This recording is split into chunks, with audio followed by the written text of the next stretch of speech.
اور اسمبلی یعنی تحلیل ہو گئی. جی ہاں. اور ابھی کچھ عرصہ پہلے تو انتخابات ہوئے. ہاں جی، جس کا اپوزیشن نے بائیکاٹ کیا.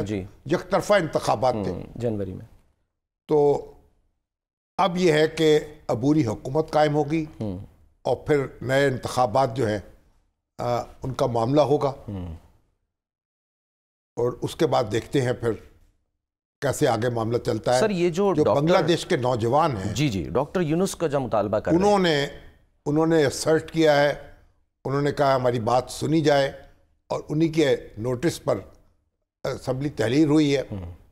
اور وہ جو نوجوان ہیں بڑے بپھرے ہوئے ہیں اور اپنے آپ کو منوا رہے ہیں اور معاملات پر اثر انداز ہو رہے ہیں. ناہید اسلام اس کو لیڈ کر رہے ہیں سر. اور یہ بڑی ایک عجب صورت ہے.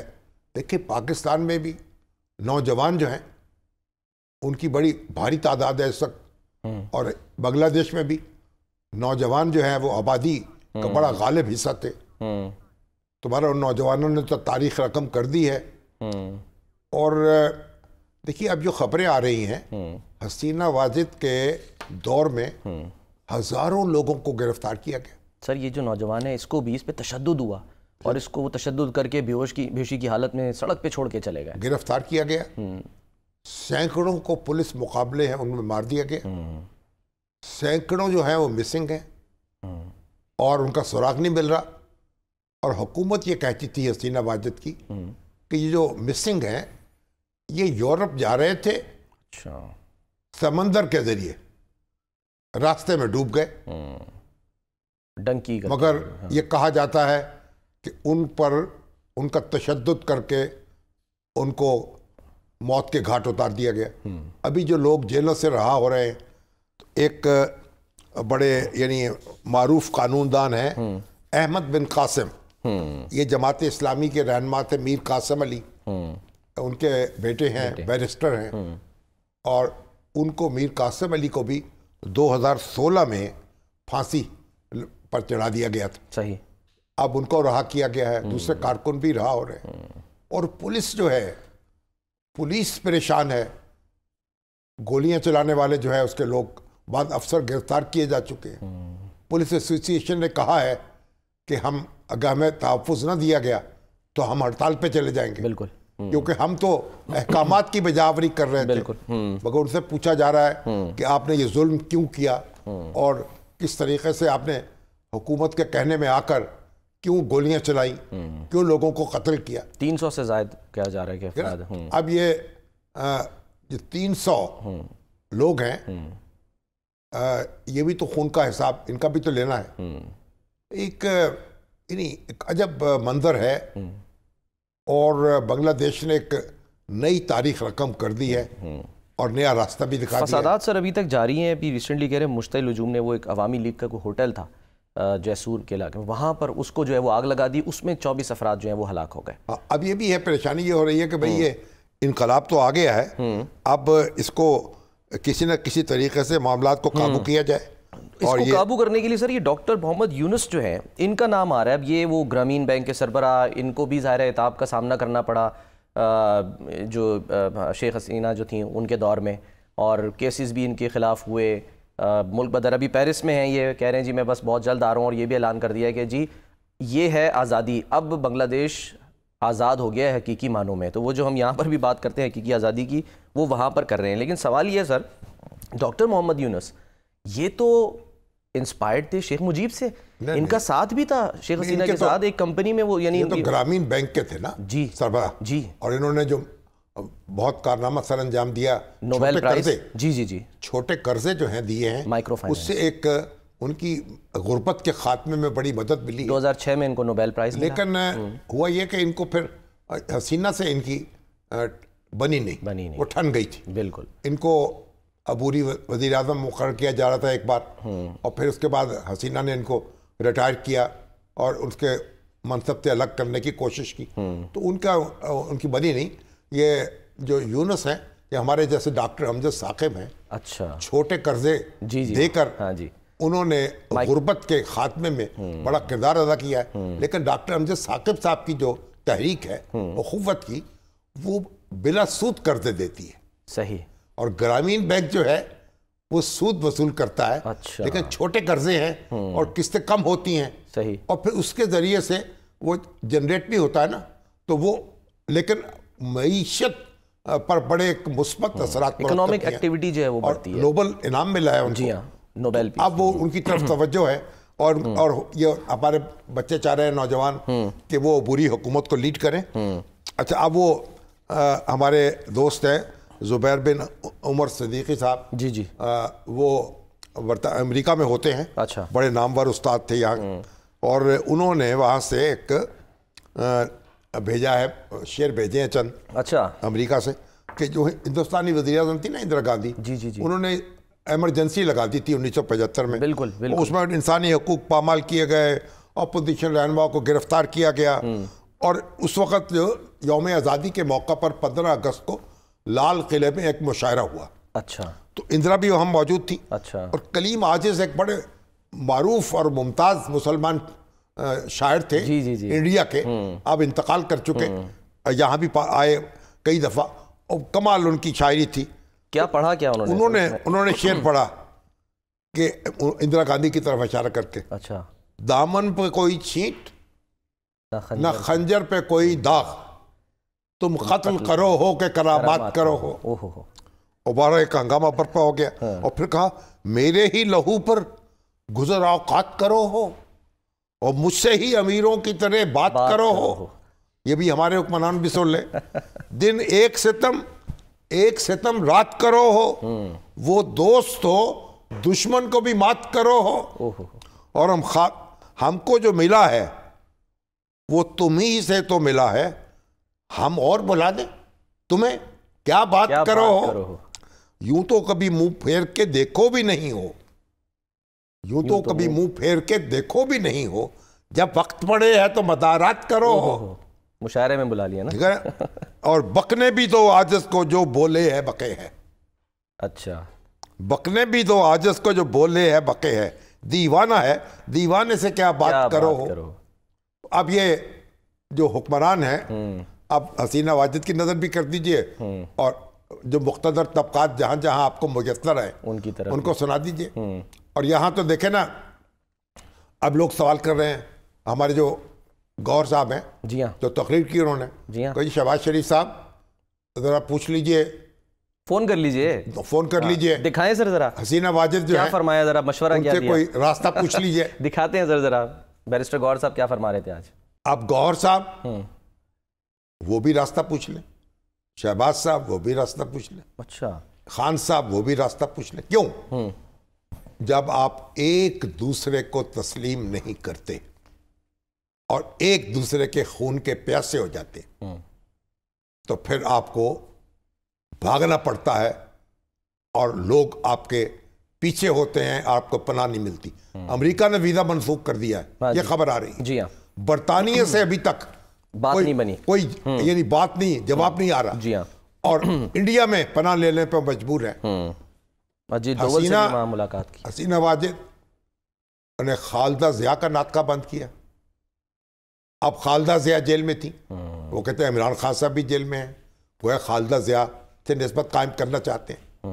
مگر یہ جو ہے حسینہ واجد, ان سے کوئی نسبت, کیونکہ ابھی تو وہ آئے ہیں نا, ابھی تو 1 سال ہوا نا ان کو, وہ بھی نہیں ہوا شہباز شریف کو. جی جی. تو بات یہ ہے کہ ایک دوسرے کی ٹوپیاں پہنائی نہیں جا سکتی, لیکن یہ بات سمجھ لیں کہ سیاستدان خالدہ ضیاء اور حسینہ واجد ایک زمانے میں اکٹھی تھیں, متحدہ محاذ بنایا.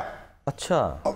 جو ارشاد محمد حسین ارشاد تھے, جنرل ارشاد, ان کے خلاف تحریک چلائی, ان کو مستعفی ہونے پہ مجبور کیا, کیونکہ شیخ مجیب الرحمان کو جب ہلاک کیا گیا تو اس کے بعد جنرل ضیاء الرحمان نے اقتدار سنبھالا. بالکل, وہ ان کے شوہر تھے. جی ہاں. جنرل ضیاء کو جب نشانہ بنایا گیا, قتل کیا گیا, اور حسین محمد ارشاد جو ہے برسر اقتدار ہے. تو یہ جو انہوں نے پھر بنگلہ دیش نیشنل پارٹی کی قیادت سنبھالی ان کے اپنے شوہر کے مرنے کے بعد, اور پھر 2 بار وزیر اعظم منتخب ہوئی, 1996 میں بھی اور 2001 میں بھی, اور 10 سال وزیر اعظم رہی. لیکن ایک وقت خالد ارشاد کے خلاف جو مہم ہے دونوں بیگمات نے اکٹھے مل کے چلائی. اچھا. اور بعد میں پھر دونوں میں جھگڑا ہو گیا اور حسینہ واجد اقتدار میں آنے میں کامیاب ہوئیں. تھوڑی دیر کے لیے آئیں، پھر گئیں، پھر آئیں، پھر گئیں، لیکن بالآخر 2008 میں 9 میں 15 سال کے لیے قابض ہو گئیں اور خالدہ ضیاء کو جیل بھیج دیا. اب خالدہ ضیاء جو ہیں ان کو 5 سال قید کی سزا دی ایک چھوٹی عدالت نے، زیری عدالت نے. اور اپیل میں جب گئیں تو سزا ڈبل ہو گئی، 10 سال. اب اس کے بعد ایک اور مقدمے میں 17 سال کی قید ہے. اچھا. ان کہا گیا کہ جو انہوں نے ایک یتیم خانہ ہے، ایک ٹرسٹ ہے، اس کو کوئی فوراً کوئی اس کی فنڈنگ ہوئی تھی، کوئی احتیاط آئے تھے، کوئی $2.5 لاکھ جو ہے ان کے الزام لگایا گیا کہ انہوں نے اڑا لیے. ٹھیک ہے. انہوں نے کہا یہ وہ مقدمہ جو ہے وہ سیاسی نوعیت کا ہے. خالدہ ضیاء اس کو مسترد کرتی ہیں ان الزامات کو. لیکن اکٹھے مل کر جنرل ارشاد کے خلاف مہم چلائی، اس کے بعد ایک دوسرے کا جینا حرام کیا. تو میں تو سمجھتا ہوں کہ جو سبق ہے وہ سب کے لیے ہے. اچھا. ایک دوسرے کو برداشت نہیں کریں گے جو لوگ، جو سیاستدان، وہ خسارے کا سودا کر رہے ہوں گے. اور باقی تو بات ہے نوجوانوں نے وہاں ہنگامہ برپا کر دیا. اور پاکستان جو ہے، آپ دیکھیے پاکستان میں بھی ایک لوگ جو ہیں وہ غصے سے کھول رہے ہیں. جو بجلی کے بل ہیں، بالکل دھرنا دے رہے ہیں، بجلی کے بل انہوں نے جینا حرام کر دیا ہے. آج کوئی اعلان تو کیا سر ریلیف؟ آج بھی میں دفتر بیٹھا ہوں نا، کتنی درخواستیں آ گئی ہیں میرے پاس، بجلی کے بل کیسے دیں، کتنے پیسے کہاں سے لے کے آئیں، کتنے لوگوں کے بل ادا کریں. سر پکڑ کے بیٹھا ہوں. تو اس لیے بجلی کے جو بل ہیں، اب آج خبر آئی کہ ٹاسک فورس بناتی ہے. ہاں جی. اور پی ایس ڈی پی میں کٹوتی جو ہے وہ کی کٹوتی ہوگی، 400 ارب روپے کی تجویز دی گئی ہے. جو کریں وہ کہہ رہے نا ہمارے حافظ نعیم الرحمان صاحب، بھائی ہم نے دھرنا دیا ہے تو پھر ان کو یہ یاد آئی ہے ٹاسک فورس. جی ہاں. اور ہمارے جو اویس لغاری صاحب ہیں، ہاں جی، بڑے سمجھدار آدمی ہیں، اور وہ ہر وقت ایک خوشخبری سناتے ہیں کہ ہم یوں کر رہے ہیں، ہم یہ کر رہے ہیں، ہم یہ کر رہے ہیں، ہم وہ کر رہے ہیں. غلطی کا اعتراف بھی کر رہے ہیں ساتھ میں. اور ہم سے یہ غلطی ہوئی اور ہم سے وہ غلط. بھائی 2 ہچکیوں میں ہو گیا بیمار غم تمام. دل دیکھتے رہے وہ جگر دیکھتے رہے. بھئی آپ کے بل جو ہیں وہ تو سرکاری خزانہ دے رہا ہے، وزیروں کے بل، ججوں کے بل، جرنیلوں کے بل. بالکل. تو آپ کی تنخواہوں سے بل کیوں نہیں جا رہے؟ اور آپ الٹے ہو جائیں یا سیدھے ہو جائیں یا اوندے ہو جائیں یا سر کے بل کھڑے ہو جائیں یا پاؤں کے بل جو کریں، آپ کو ہر قیمت پر بجلی کے بلوں میں ریلیف دینی ہے اور فوراً دینی ہے. جہاں سے پیسے آپ انتظام، ابھی تو آج چلے گئے نا وہ گوہر اعجاز صاحب سپریم کورٹ، جی جی جی FPCCI جو آپ کی جو وہ گئے اب سپریم کورٹ میں جا کے فریاد کریں گے. جبکہ سپریم کورٹ میں کیا حکم ہوتا ہے، حکم تو اس کے اثرات تو ہوں گے نا، لیکن پہلے آپ ایک ایک دروازے پہ جائیں. اور یہ مذاق نہیں ہے، آپ یہ نہ سمجھیں. یہ جو میں آپ سے عرض کر رہا ہوں، یہ بجلی کے بل جو ہیں یہ وہ نہ بن جائیں، وہ کوٹا نہ بن جائے بنگلہ دیش کا. اچھا. ہاں جی. آپ کو لگتا ہے سر ہاں جی وہاں جیسی، کیونکہ وہاں تو 4 لاکھ بندہ نکلا تھا سڑکوں پہ. آپ پتہ نہیں کتنے نکلیں گے یہاں، لوگ بل دے ہی نہیں پا رہے اور ہر مہینے بل آ رہا ہے، غلط بل بھی آ رہے ہیں، ناجائز بھی آ رہے ہیں. اور جو کہہ رہے ہیں بھئی آپ نے ایک ہنگامہ برپا کر دیا، ہم نے 50 ارب کی ریلیف دے دی. آپ دیکھیں تو صحیح لوگوں کا حال کیا ہے. کوئی ہیلپ لائن کھول دیں، جو بل نہیں دے سکتے ان کو بل دے دیں، ان کے لیے کوئی بیت المال کا رخ موڑ دیں، کوئی آپ کی جو زکوٰۃ ہے اس کا رخ موڑ دیں. کچھ کر لیں، کچھ کر لیں. اور بھائی ہماری مریم بی بی اور شہباز شریف صاحب، بجلی کے بل لوگوں سے نہیں دیے جا سکتے. آج میرے پاس 10-12 جو ہے درخواستیں آ گئی ہیں. ہم بل کہاں سے دیں؟ لوگ اپنے اثاثے بیچ رہے ہیں، موٹر سائیکل بیچ رہے ہیں، جس کے بعد جو کچھ ہے وہ بیچ کے دیں. کب بیچیں گے؟ کب تک بیچیں گے؟ یہ سوال ہے کہ کب تک. ہر مہینے بیچیں گے. ایگزیکٹلی. اس لیے یہ خطرے کی گھنٹی ہے. ایئر کنڈیشن کمروں میں بیٹھ کر اور باتیں کرنا, گفتگو کرنا, تسلی دینا آسان ہے. ابھی تو میں حافظ نعیم الرحمان صاحب کہہ رہے ہیں یہ ہمارے دھرنے کی وجہ سے ہوا. بھئی آپ کے دھرنے کی وجہ سے ہوا, بڑی اچھی بات ہے. دھرنے کی وجہ سے ہوا تب بھی ٹھیک ہے. اگر انہوں نے اپنے طور پہ کیا تب بھی ٹھیک ہے. اپنے طور پہ کیا کیا؟ اب تو آپ پہلے بھی حکومت میں رہے ہیں, سال ڈیڑھ سال, آپ بھی حکومت میں ہیں, آتے ہی یہ کام کرنا چاہیے تھا. تو میری اس لیے میں وارننگ دے رہا ہوں, یہ بجلی کے بلوں کا کچھ کر لیں, جہاں جہاں کٹوتی ہو سکتی ہے کریں. صوبے کنٹریبیوٹ کریں, مرکز کنٹریبیوٹ کریں, اور ان لوگوں کو سہارا دے دیں, لوگوں کے کام آ جائیں, لوگوں کا ہاتھ پکڑ لیں, وگرنہ وہ ہاتھ جو ہیں گریبانوں تک پہنچیں گے اور گردنوں تک پہنچیں گے. چلیں سر, اس سے پہلے کہ یہ ہو لیٹس سی. اور یار ایسے بھی کیا دیکھیں, میں آج گیا, آج سبزہ زار ایک اسکیم ہے. اچھا. وہاں ہمارے 2 اخبار نویس ہیں بڑے سینئر, ایک آصف بٹ ہیں, ایک عامر بٹ ہیں ایمرا کے ایسوسیشن کے, اور ایک وہ ہمارے. تو اب ان کی والدہ فوت ہو گئی, انتقال ہوا. بالکل. اب میں سبزہ زار گیا ہوں. اچھا.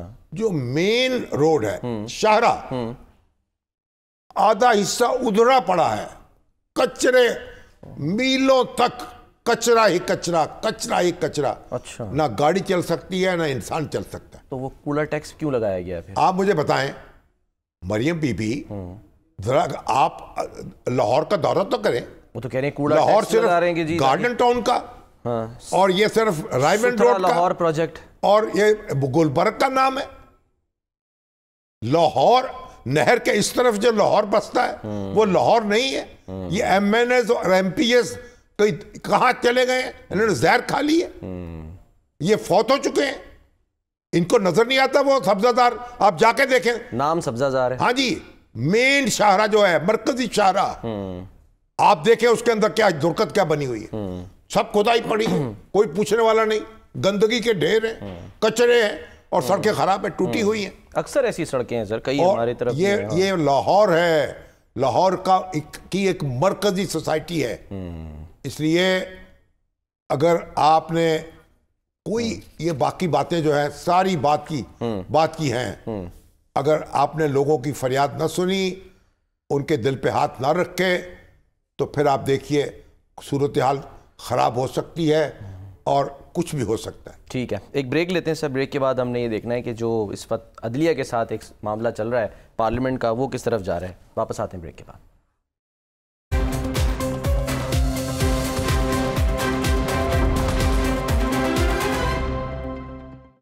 ویلکم بیک جی. الیکشن ایکٹ ترمیمی بل 2024 قومی اسمبلی اور سینٹ سے منظور ہو گیا ہے, اور اب جیسے ہی صدر اس پر دستخط کریں گے یہ ایکٹ آف پارلیمنٹ بن جائے گا.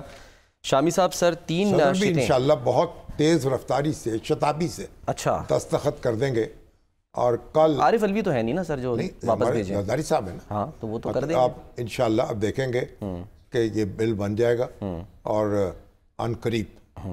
تو سر اس کے پیچھے جو وجہ تھی وہ تو یہی تھی نا کہ جی جو سپریم کورٹ نے فیصلہ دیا ہے اس کو بے اثر کرنے کے لیے یہ ترمیم لائی جا رہی ہے. سپریم کورٹ کا جو فیصلہ ہے اس کو غیر مؤثر کرنے کے لیے 12 جولائی کا یہ قانون سازی ہوئی ہے, یہ ایکٹ آیا ہے. اس کے تحت جو پی ٹی آئی کے لوگ ہیں ان کو نشستیں نہیں مل سکیں گی. جو سنی اتحاد کونسل میں شامل ہو گئے وہ اپنی پارٹی ایفیلیشن نہیں بدل سکیں گے, اور جنہوں نے پارٹی کا سمبل جمع نہیں کرایا وہ آزاد امیدوار ڈکلیئر ہوں گے. اب مسئلہ یہ ہے کہ اس میں سے جو لوگ جنہوں نے اپنی پارٹی سے افیلیشن ظاہر کی تھی, سپریم کورٹ کے جو فیصلے کے مطابق اس میں تو ان کے بارے میں تو نوٹیفائی کر چکا ہے الیکشن کمیشن کہ وہ پی ٹی آئی کے ارکان ہیں. بالکل جی ہاں, 39. تو بہرحال یہ جو سپریم کورٹ کا فیصلہ ہے نا کہ سنی اتحاد کونسل کے جو ارکان تھے وہ پی ٹی آئی کے ارکان تصور ہوں گے, اور سنی اتحاد کونسل میں جو ان کی شمولیت ہے اس پر خط تنسیق پھر جائے گا, اور پی ٹی آئی جو کہ اس میں درخواست گزار بھی نہیں تھی اس کو یہ ریلیف مل جائے گا اور نشستیں مل جائیں گی. اس کا راستہ روکا گیا ہے اور قانون سازی کر کے. اب دیکھیں پی ٹی آئی تو کہہ رہی ہے کہ سر وہ سپریم کورٹ جا رہی ہے. نہیں, وہ جہاں بھی جائے, دیکھیں بات یہ ہے کہ یہ شطرنج کا کھیل بھی ہے نا سیاست. اچھا, تو سیاست ہو رہی ہے. ہاں یہ سیاست ہو رہی ہے. اور جس طرح سپریم کورٹ نے وہ فیصلہ دیا نا تو اس میں بھی تو سیاسی اثرات ہیں, اسی طرح اس پر بھی ہے, ان بھی تو یہ ایک شطرنج کا کھیل ہے. آپ دیکھتے ہیں اپنے اپنے چالیں چل رہے ہیں سارے. آج چال چلیے. اعظم نذیر تارڑ صاحب کہہ رہے ہیں کہ جی 24 کروڑ عوام کا فیصلہ ہم 17 غیر منتخب لوگوں کو نہیں کرنے دیں گے. یہ بات تو میں اس سے اتفاق نہیں کرتا. اچھا. سپریم کورٹ تو قائم ہی اس لیے ہوتی ہے کہ وہ جو تنازع ہو وہ اس کو حل کرے. تو 24 کروڑ لوگوں کے تنازعات حل کرنے کے لیے سپریم کورٹ کو تخلیق کیا جاتا ہے اور اس کو ایک اعلیٰ مقام دیا جاتا ہے. اگر اس نے تنازعات کا تصفیہ نہیں کرنا تو پھر اس کی ضرورت کیا ہے؟ یہ تو ایک شاعری ہے. اور جو ہمارے اعظم نذیر تارڑ صاحب ہیں ان کو اس طرح کی بے تکی شاعری جو ہے مطلب ان کو زیب نہیں دیتی. سر لیکن شاعری جو ہے وہ شاعری کرتا ہے نا, اس کا کام جو تشریح ہے وہ عدالت کا کام ہے. وہ کہہ رہے ہیں تشریح جو ہے وہ عدالت کرے, ری رائٹ نہ کرے. نہیں, وہ تشریح کیسے کرے گی؟ وہ تو تشریح جو بھی کر سکتی ہے تشریح. بات یہ ہے کہ آپ نے ایک قانون بنایا ہے, عدالت کے فیصلے کو روکا ہے, اس کے آگے دیوار کھڑی کی ہے. اب یہ پھر چیلنج ہوگا, پھر معاملہ عدالت میں جائے گا تو دینگا مشتی جاری رہے گی. دیکھیں بات یہ ہے, یہ کوئی پسندیدہ بات تو نہیں ہے دینگا مشتی, لیکن عدالت جو ہے وہ بھی قانون اور آئین کے الفاظ جو ہیں ان سے آگے اٹھ کے بات کر رہی تھی نا. وہ کہہ رہی ہم اس کو مکمل انصاف دے رہے ہیں, حالانکہ عدالتیں مکمل انصاف نہیں دے سکتی. 2 ججز کا اختلافی نوٹ بھی آیا, قانون کے مطابق انصاف دیتی ہیں. بہرحال اس میں 2 رائے اپنی جگہ موجود ہیں, لیکن بنیادی بات یہ ہے یہ قانون بھی چیلنج ہوگا سپریم کورٹ میں, وہاں بھی پھر لڑائی لڑنی پڑے گی. تو سر کیا جس طرح پریکٹس اینڈ پروسیجر جو ایکٹ تھا اس پر دستخط ہونے سے پہلے ہی اس کو روک دیا گیا تھا؟ اب تو دستخط ہو چکے. اچھا, اب سمجھ لیں کہ ہو گئے. سپریم کورٹ اسے روک نہیں سکتی. ٹھیک ہے. اور اب کیونکہ وہ پاس ہو گیا, اس پہ دستخط بھی ہو گئے, وہ قانون کا حصہ بن گیا. اب اس پہ تشریح اور تعبیر کا جھگڑا پڑا رہے گا. ہماری حکومت تو دیکھیں نا, جو 2 ججوں نے اختلافی جو فیصلہ ہے نوٹ آیا ہے, انہوں نے کہا ہے کہ بھئی بڑا اپنا اظہار خیال کیا ہے, مگر جو کچھ بھی ہے حکومت نے بڑی بغلیں بجائی ہیں.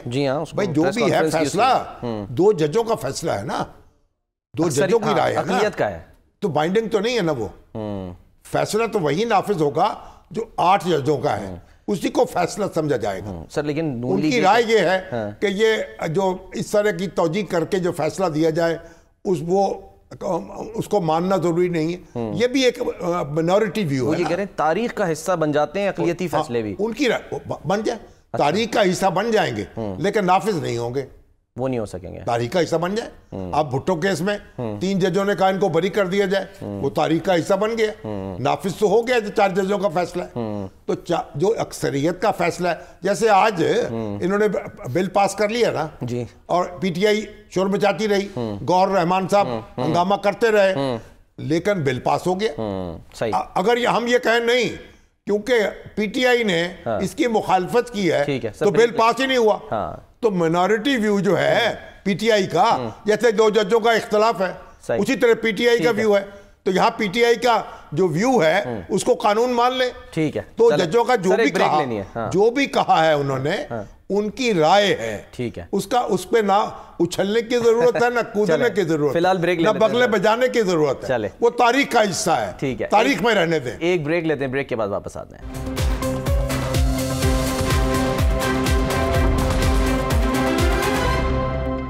پروگرام کا وقت ختم ہوتا ہے. ناظرین اپنا خیال رکھیے. اللہ حافظ.